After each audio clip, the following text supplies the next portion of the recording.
अध्याय बड़ा अध्याय नहीं, लेकिन बताया गया है कि जो इस अध्याय का प्रतिदिन पाठ करता है, पूरे माने ब्रह्मांड में जितने देवता हैं, सब देवताओं की परिक्रमा का फल उसको प्राप्त हो जाता है।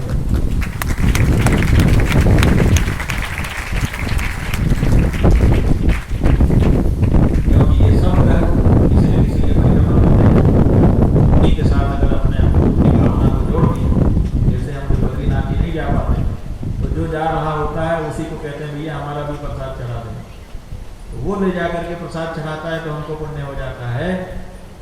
उसी तरह से जब इनके साथ हम अपने मन की भावना को जोड़ देंगे तो ये तो निरंतर परिक्रमा कर ही रहे हैं, तो हमारी भी परिक्रमा होने लग जाएगी। इसलिए अगर किसी को मौका हो तो भागवत जी के पंचम स्कंद से शिशुमार चक्र का वर्णन पढ़ करके उसको प्रतिदिन उसका ध्यान करना चाहिए। तो ये जो हम लोगों का जम्बूद्वीप है उसके अंदर 9 खंड बताए, 9 खंड में एक भारत खंड, जिसको भारतवर्ष कहते हैं। अब ये जो भारतवर्ष है इसका क्या विशेषता है? क्या इसकी सबसे बड़ी विशेषता ये है कि सबसे अच्छा राज्य कौन सा माना जाता है? क्या सबसे अच्छा राज्य वो है जिसमें सब्सिडी मिले। सब्सिडी क्या है? क्या वस्तु का जो मूल्य है पूरा मूल्य हमको ना देना पड़े, सरकार कुछ उसका मूल्य दे दे। तो सरकार कई चीज़ों पे सब्सिडी देती है। आपकी जो यूरिया वगैरह आ रही है इस पे बहुत सब्सिडी है। अगर सरकार इस पे पैसा ना चुकाए कंपनियों को तो आपको तिगुना चौगुना भी पैसा देना पड़ जाएगा। तो आपको बहुत सस्ती पड़ जाती है क्योंकि सरकार इसका पैसा पहले से दे देती है। इसी का नाम है सब्सिडी। तो ये जो भारतवर्ष है इसमें जो लोग जन्मते हैं उनको सब्सिडी मिलती है। काहे की सब्सिडी? सब्सिडी ये मिलती है कि भगवान नारायण नर नारायण के रूप में अवतार धारण करके भारत में उत्पन्न होने वाले जो लोग हैं उनके लिए तपस्या कर रहे हैं।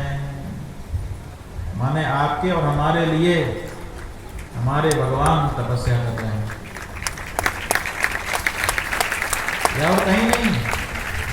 किसका भगवान? हमारे उनके लोगों के लिए तपस्या कर रहा है।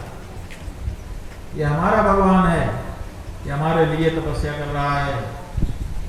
जो तपस्या का पुण्य होगा वो मेरे इन बच्चों के लिए ऐसी कृपालुता, ऐसी उनकी दया होता है। और उसका परिणाम क्या है?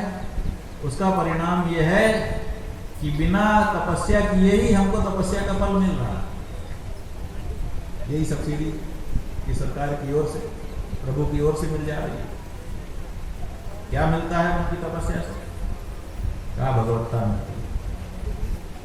भगवत्ता क्या है?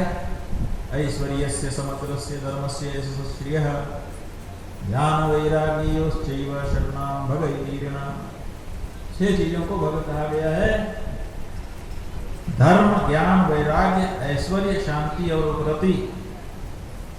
ये बढ़ता है।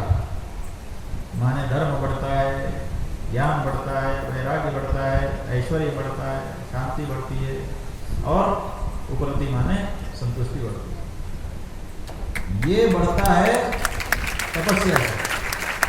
और ये तपस्या भगवान कर रहे हैं, इसलिए ये कुछ हमारे मन में अपने आप है। हमने इनका अर्जन नहीं किया, लेकिन न अर्जन करने पर भी ये चीजें कुछ मात्रा में अपने आप हमको मिली हुई हैं। ये कहाँ से मिल गई? ये भगवान नारायण की तपस्या से मिल रही हैं। इसलिए भारतवर्ष की विशेषता वैसे तो इस ब्रह्मांड की ही विशेषता है। ब्रह्मांड के बाद द्वीप की विशेषता, द्वीप की विशेषता से मेरे भारतवर्ष जिसमें हम लोग हैं ये भी बहुत विशेष है। अब इस भारतवर्ष में और क्या वैशिष्ट है? और वैशिष्ट यह है कि भगवान स्वयं अवतार धारण करके यहाँ पर भक्ति सूत्र लिखते हैं। कोई ऐसा होगा कृपालु कि स्वयं आकर के कहे कि मेरी भक्ति करो? लेकिन भगवान कृपालु हैं, वो आकर के भक्ति सूत्र लिख देते हैं और नारद जी के रूप में आकर के भक्ति सूत्र लिख करके लोगों को भगवान की भक्ति में तन्मय कर देते हैं, लगा देते हैं, जिसके कारण उनका कल्याण हो जाता है। और कहीं है नारद जी का भक्ति सूत्र? एकदा नारदो योगी लोकानुग्रह कांक्षया पर्यटन विविधान लोकान नित्य लोकमुपागतः। और जगह भी जाते हैं वो, लेकिन अंत में यहीं आते हैं और यहीं उनकी विशेषताएं यहीं दिखाई देती हैं। इसलिए बाकी सब जगह तो जानने समझने जाते हैं, उपकार करने के लिए यहाँ आते हैं। ये उपकार की भूमि है, भक्ति की भूमि है। और अगली क्या विशेषता है हमारे इस भारतवर्ष की? यहाँ पर हजारों पुण्य नदियां हैं, जिनमें पुण्य जल प्रवाहित हो रहा है। उसमें आप जाइए तो जाना जैसे शुरू करेंगे, अभी बताया गंगा जी के बारे में, ऐसे ही कृष्णा, कावेरी, नर्मदा और अनेक पुण्य नदियां हैं। गंगा, सिंधु, सरस्वती, यमुना, गोदावरी, नर्मदा, कावेरी, सरयूर, महेंद्र तनया, चरमवती, वेदिका, क्षिप्रा, वेत्रवती, महासुरनदी, ख्याता, गया, गंडकी, पुण्याः पुण्यजले समुद्र सहिता कुर्वन्तु नो मंगलम। ये पुण्य नदियां हैं हमारे इस भारतवर्ष में, जो हमारे पापों का प्रक्षालन करने के लिए प्रवाहित हो रही हैं। और किस ब्रह्मांड में कौन सी नदी बहती है जी जिसमें पापों का प्रक्षालन किया जा सके? है कोई ब्रह्मांड? कोई और ब्रह्मांड ऐसा नहीं है। इसलिए ये हमारा ब्रह्मांड और ये हमारा भारतवर्ष बहुत विशेष है।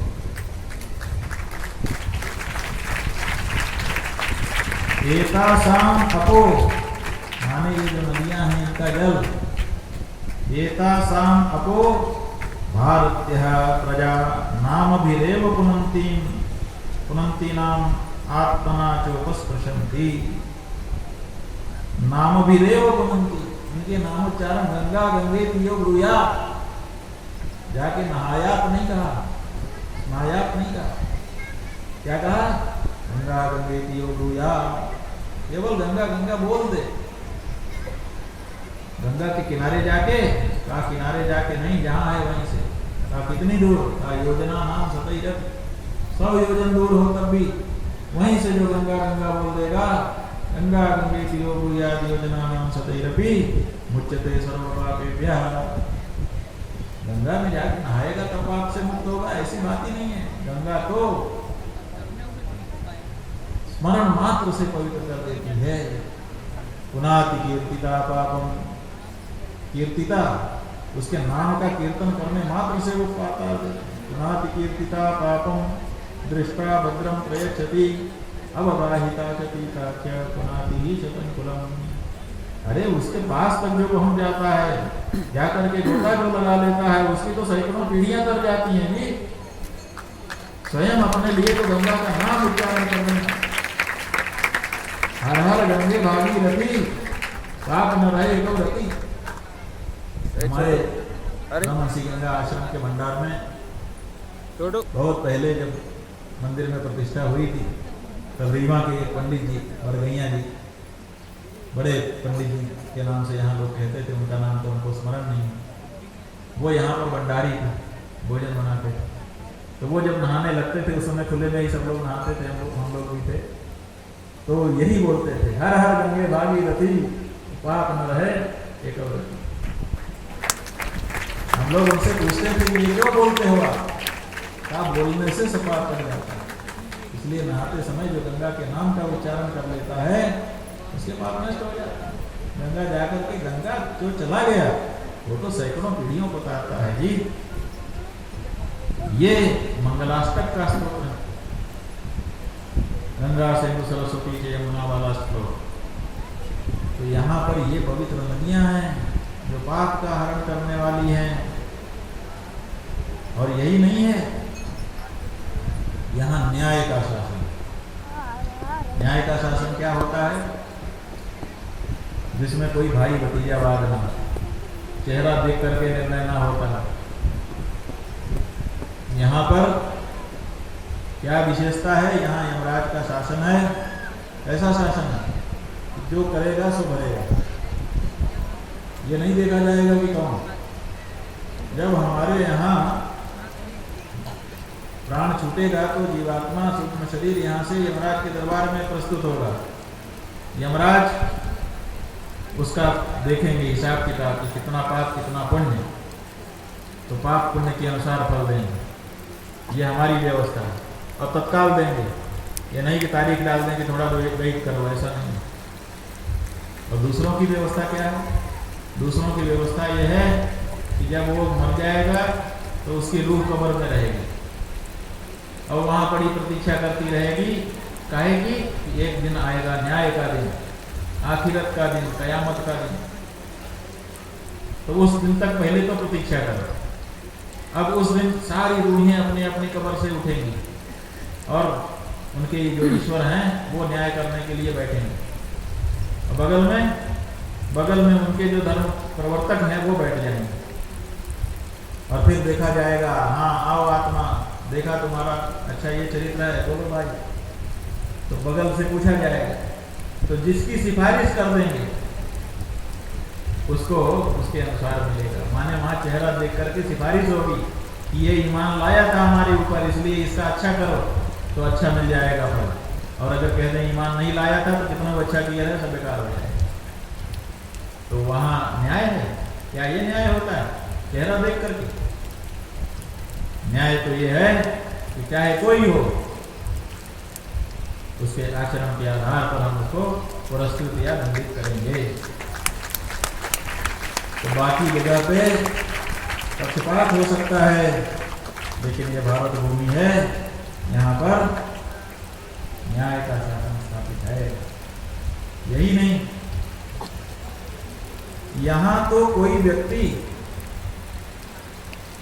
जो उसका धर्म है केवल अपने धर्म को जान ले कि मेरा धर्म क्या है, मेरा वर्ण क्या है, उसके अनुसार मेरा धर्म, वर्ण धर्म, मेरा आश्रम क्या है, उसके अनुसार मेरा धर्म। अपने वर्ण आश्रम धर्म को जान ले और सामान्य धर्मों को जान ले और उसका अनुष्ठान करे, तो अपने धर्म का आचरण करने मात्र से जो फल चाहे वो मिल जाता है, यहाँ तक कि मोक्ष भी।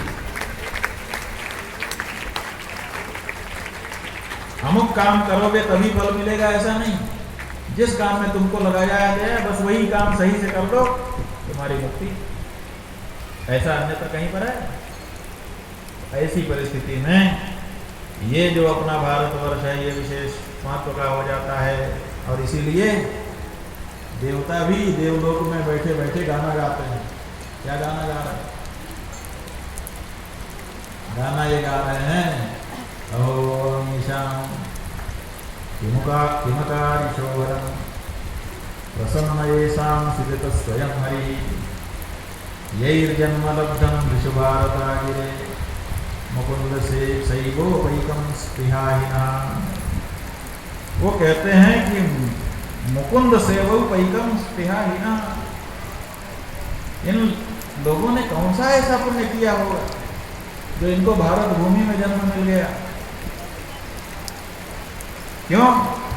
तुम तो स्वर्ग में बैठे हो, तुम काहे पछता रहे हो? किसी भारत भूमि में जन्मे व्यक्ति को देख करके उसके प्रति स्पृहा क्यों कर रहे हो? क्या स्वर्ग से खराब, स्वर्ग से अच्छा है ये व्यक्ति लोग? अगर स्वर्ग से अच्छा होता तो यहाँ के लोग स्वर्ग जाने की इच्छा क्यों करते? यहाँ तो हर व्यक्ति स्वर्ग जाना चाहता है कि हमको अच्छा अच्छा मिल जाए। इसका मतलब है कि स्वर्ग से अच्छा तो ये नहीं है और स्वर्ग से ऊपर भी है। इसका मतलब कि स्वर्ग से उत्तम होगा, तभी तो भूलोक से ऊपर स्वर्गलोक है। तो ऐसी परिस्थिति में फिर स्वर्गलोक जो पहुंच गया वो यहाँ के लिए